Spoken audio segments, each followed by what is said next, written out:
요즘은 시대가 많이 바뀌어서 사람들이 자기만 알지 다른 사람이나 다른 영혼에 대한 관심이 많이 부족한 시대가 됐습니다. 그런데 바울이 일반 사람들하고 다른 점은 사람들에 대한 관심이 참 많았던 사도라는 것입니다.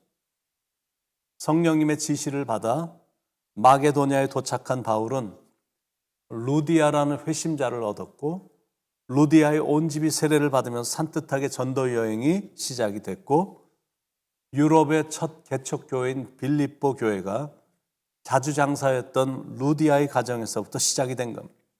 출발이 참 좋았습니다. 이제 장면이 바뀌면서 한 주인이 무대에 나오고 또 한 여종이 무대에 등장을 합니다. 그런데 그 여종은 귀신이 들려서 귀신을 힘입어 사람들에게 점을 쳐주며 돈을 버는 사람이었던 겁니다. 그러니 이 여종은 주인에게 보통 소중한 여종이 아니었던 겁니다.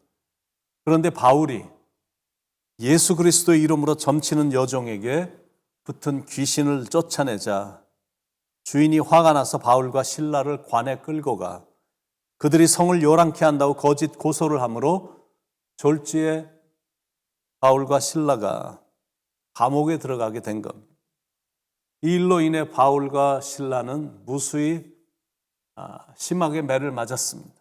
그리고는 발이 착고로 채워져서 깊고 어두운 지하 감옥에 움직이지도 못한 채 던져졌습니다.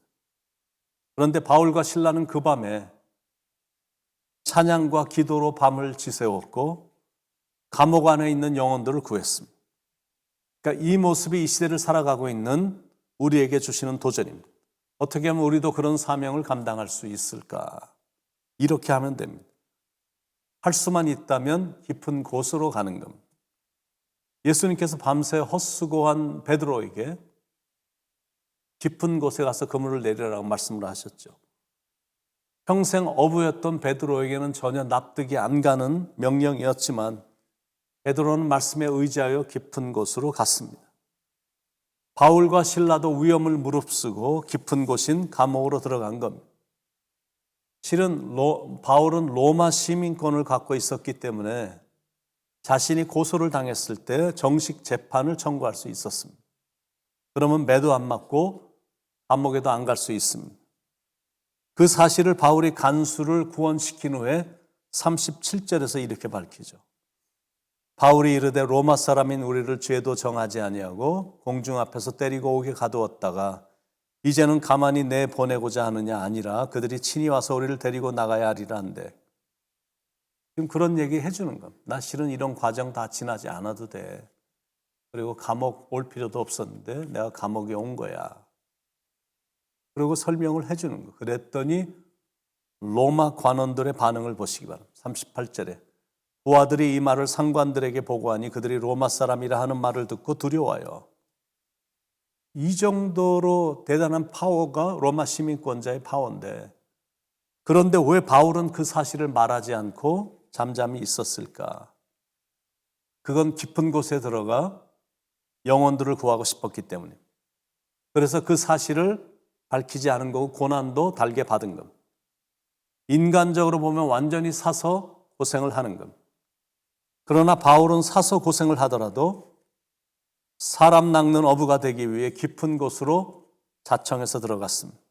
그곳이 빌립보 감옥이었던 겁니다. 어떻게 하면 우리도 그런 사명을 감당할 수 있을까? 할 수만 있으면 깊은 곳으로 가고, 두 번째는 깊은 곳으로 갔으면 그물을 내리는 겁니다.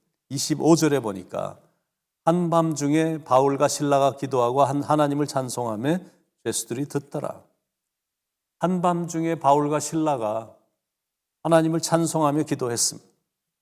살점은 떨어져 나갔고 온몸은 피로 덮였고 채찍을 심하게 맞아 손가락 하나 움직일 수 없는 그런 아픔이었는데, 그리고 발에는 또 착고로 채워져 있어서 답답했고 간수의 감시는 아주 무서울 정도였는데 그들의 입에서는 신음소리 대신 찬송소리와 기도소리가 울려 나왔습니다. 어떻게 이런 일이 가능하냐라는 거예요. 그거는 사람 낚는 어부의 사명으로 자진해서 감옥에 들어왔기 때문입니다. 아니나 다를까 한밤중에 바울과 실라가 하나님을 찬미하며 기도하자 감옥에 있던 죄수들이 다 들은 겁니다. 25절 한밤중에 바울과 실라가 기도하고 하나님을 찬송하며 죄수들이 듣더라. 먼저는 하나님이 들으셨고 둘째는 죄수들이 들었고 그 다음엔 간수들이 들었습니다. 그런데 그 소리가 듣는 사람들에게 은혜가 된 겁니다. 아니 저 사람들은 대체 어떤 사람들이길래 다른 사람들 같았으면 고통스러워 신음하고 있었을 텐데 찬양하고 기도를 하다니. 저들로 하여금 찬양하게 만드는 힘은 대체 어디서 오는 걸까? 저들이 믿고 전하는 그 예수란 분은 대체 누구일까? 저 사람이 믿는 대상이 진짜가 아니라면 저 사람의 믿음이 가짜라면 절대 저럴 수는 없다. 그렇게 생각이 드는 것. 그러면서 사람들의 마음이 열려진 것. 그러니까 옥문이 열렸을 때 죄수들이 단 한 명도 도망을 안 한 거고 바울의 지도에 따랐던 거고 간수도 바울 앞에 부복하며 엎드려 바울에게 도움을 청했던 겁니다. 그리고 그런 상황에서도 기도하고 찬양을 했더니 어떤 결과가 나타났냐면 하나님이 들으시고 즉시 기적을 보여주셨습니다. 26절에 이에 갑자기 큰 지진이 나서 옥토가 움직이고 문이 곧다 열리며 모든 사람의 매인 것이 다 벗어진지라. 바로 이겁니다. 그래서 어떻게 하면 우리도 그런 사명을 감당할 수 있냐면 할 수 있다면 깊은 곳으로 들어가고 그리고 깊은 곳으로 갔으면 그물을 내리고 그리고 그물을 내렸으면 그물을 언제 끌어올려야 할지를 알아야 된다라는 거예요. 그물을 내리자마자 고깃대가 기다렸다는 듯이 그물로 빨려 들어온 일은 결코 없습니다. 낚시하는 사람이 낚싯바늘에 미끼를 끼워 내렸으면 한동안은 기다려야 되는 겁니다. 그런데 참지 못하고 인내하지 못해서 낚싯대를 촐랑대면서 자꾸 올리거나 그물을 올리면 물고기 한 마리도 못 잡습니다. 그런데 이제 그렇다고 해서 무턱대고 또 기다리고만 있어도 안 된다는 거예요. 그물을 끌어올려야 될 때를 알아야 된다는 거예요. 바울은 그때를 잘 알았습니다. 간수는 절대 바울이 감옥에서 빠져나오리라고는 상상도 못했습니다.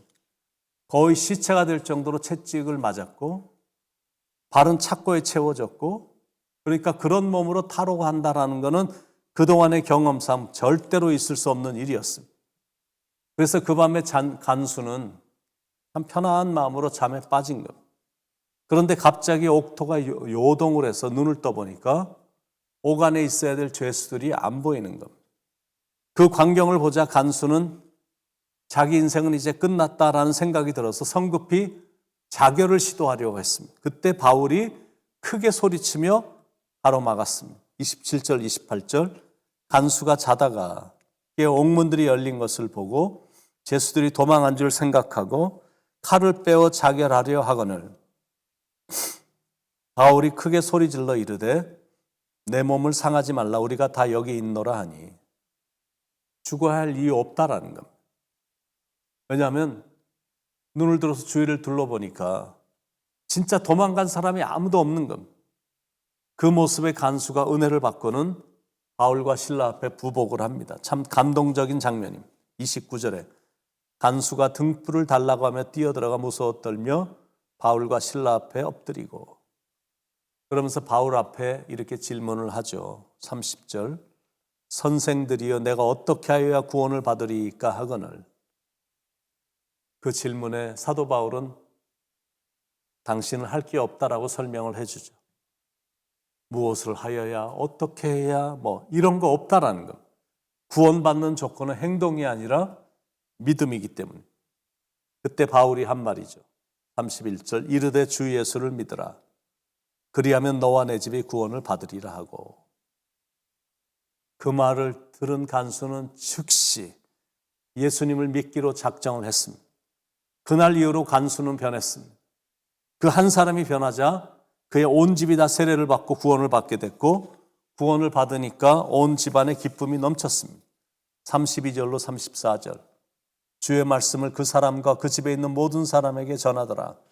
그 밤 그 시각에 간수가 그들을 데려다가 그 맞은 자리를 씻어주고 자기와 그 온 가족이 다 세례를 받은 후 그들을 데리고 자기 집에 올라와서 음식을 차려주고 그와 온 집안이 하나님을 믿음으로 크게 기뻐하니라. 복음을 받아들이고 예수님을 믿어 구원받은 사람들은 이렇게 기쁨으로 충만합니다. 이 세상에서 가장 큰 기쁨은 구원의 기쁨이에요. 나 같은 죄인이 용서함 받아서 주 앞에 옳다함을 받게 됐다니, 나 같은 사람이 예수 그리스도의 보혈의 피로 구원을 받게 됐다니, 이런 기쁨이 있는 겁니다. 여러분에게도 그 기쁨이 있을 줄로 믿습니다. 그래서 오늘도 그 구원의 기쁨을 찬양하며 여러분 마음도 회복이 돼서 최상의 기쁨을 만끽하는 축복의 하루가 되시길 간절히 축원드립니다. 기도하시겠습니다. 늘 찬송하게 하시고 상황이 답답하고 어려움에 처해지게 돼도 기도를 잊지 말게 하시고 항상 영적으로 모든 것을